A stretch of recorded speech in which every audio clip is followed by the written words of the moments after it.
Hey y'all, today I want to talk about photos, and I don't really have anything pretty to show you, so please bear with me as I talk because I haven't planned any of this out. So I may stumble and pause a little bit or have incomplete sentences because that's kind of what I do. So anyway, this is a photo album that belonged to my husband's father. A little bit background on him. He was not a very good man for the most part. He did have his moments. He was not a supportive or loving father to my husband. He did have a couple other children later in life, and I believe he was a better father figure to them than he was to my husband and his sister. With that being said, try not to get into too much detail. With that being said,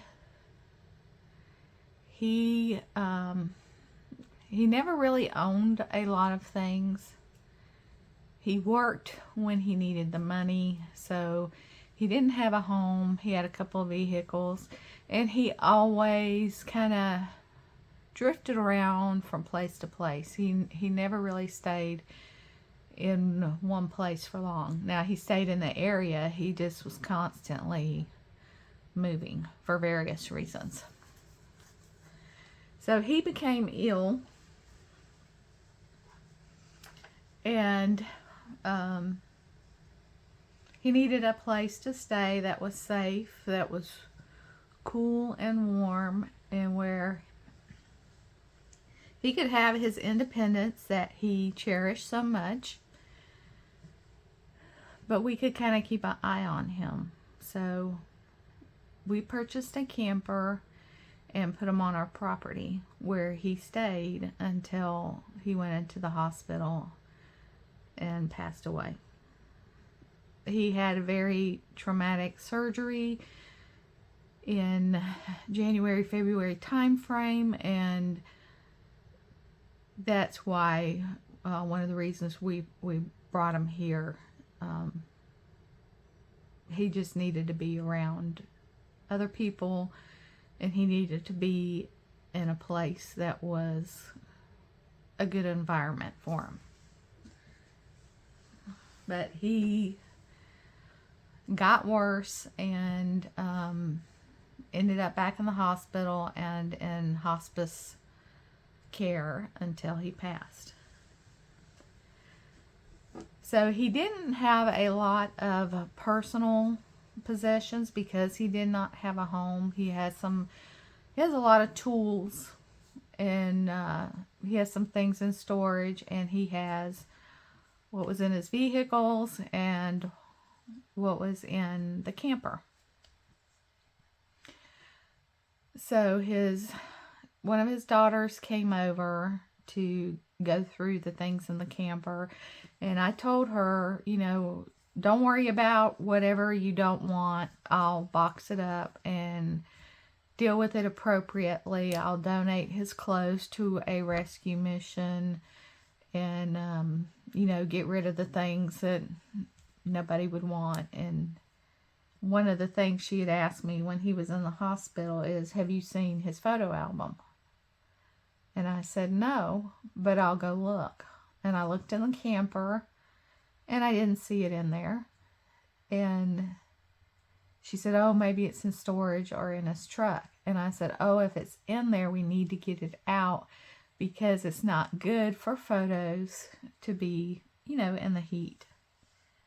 So we did find his photo album, and this is his photo album. And it had a bunch of loose pictures in it, which aren't here. But as I was packing up his clothes and things to donate,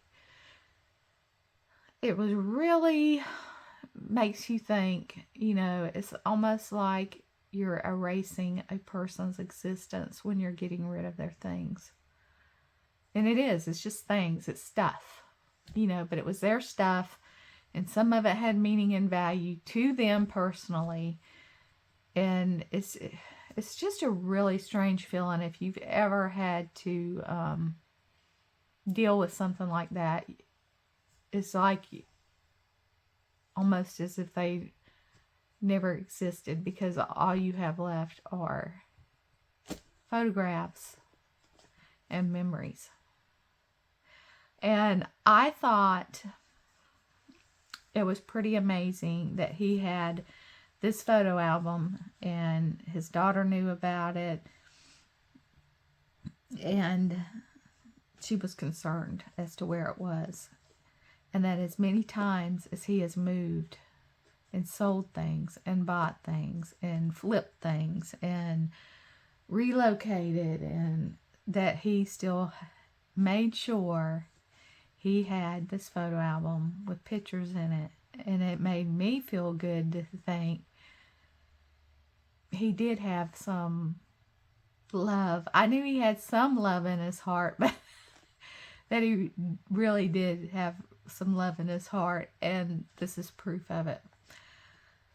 So what I'm in the process of doing is I have a nice photo scanner. So I'm scanning all these photos. I was just mainly interested in the ones that had him in it, because I haven't seen many photos of him when he was younger.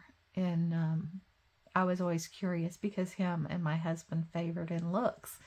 So I was always interested in what he looked like when he was a younger man. And I did meet him once when I was a teenager, because my husband and I dated all through high school. And we went our separate ways. But I did meet him once, but I can't remember what he really looked like then. I just remember from then that he had a lot of same mannerisms as my now husband. And I thought that was pretty, DNA driven, because he didn't spend a lot of time with him growing up and as a child until my husband became a teenager and was able to drive. The relationship that he had with his father is the one that my husband pursued and created. So I thought it was pretty cool that he had photos. And like I was saying, see, I got off track. I was mainly interested in the ones of just him. And a lot of these photos are of my husband's two half-sisters, but I'm just scanning them all in. I've created an album on my Facebook page, so family members can look at them and reminisce. And, some of the photos, they're horrible pictures, picture-wise.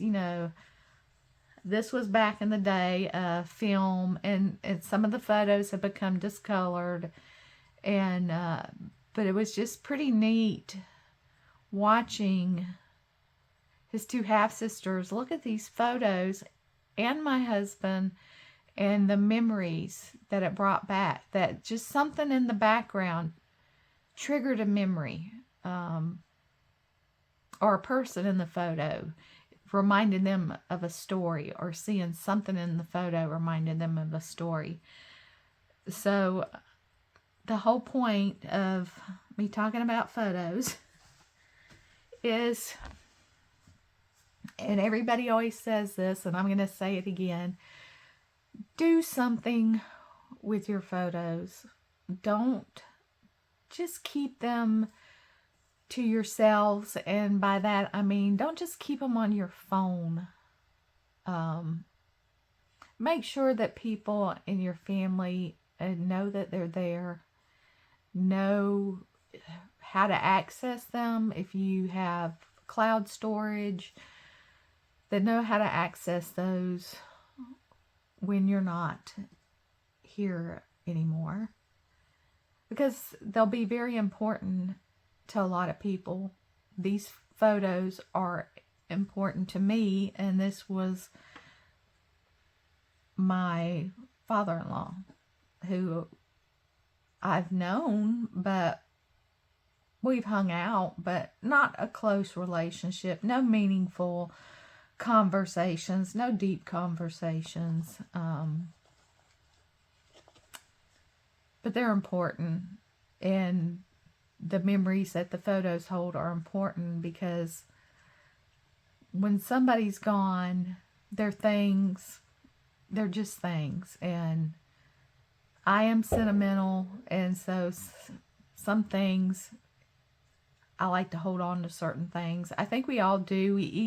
We all have our own way to remember somebody. You know, my mom says, my memories are in my heart. I don't need those things. But there are some things that I feel like I need, that are not important to anybody else, probably, but to me. Like, for example, I have this. It's sitting right here, so I'll show it to you. I have this little flower planter that is old. Somebody gave it to my mom when I was born, and she had it. So that means something to me. But you know, some people may collect these things, so it might mean something to them collector-wise, because it's a Relpo. But to somebody else, they're like, oh, look at that old ugly planter. But anyway. But the point is family wasn't interested in a lot of personal possessions. The concern was, where were the photographs? So the moral of the story: take care of your photographs. Put them somewhere where somebody knows how to access them, where to get to them. Don't just keep them on your phone. I know some people, and it may be the younger generation, you know, once their phone fills up, they'll just go back and delete photos out of it. And we live in an age where we probably have more photographs than ever, because everybody has a camera in their pocket. But 50, 100 years from now, are those photographs still going to be around like the way it used to be done, with taken with a camera, with film? So just think about it. Think about how you treat your photos and where you store them and who knows about them. So what I'm doing is I'm scanning them in. This is a old, look at here, old magnetic album, and I am able to, these are stuck together because I haven't pulled them out. But see, I am able to get this plastic off of them, get the photos out, scan them, and then I'm putting them just in another album. And the larger pictures, I'm just going to put it in a different, put them in something else, because they won't, you know, fit in here if they're bigger than a 4x6. So that's it. Just a little thinking on my part, and wanted to share some of my thoughts with you. And we will see you next time. Bye.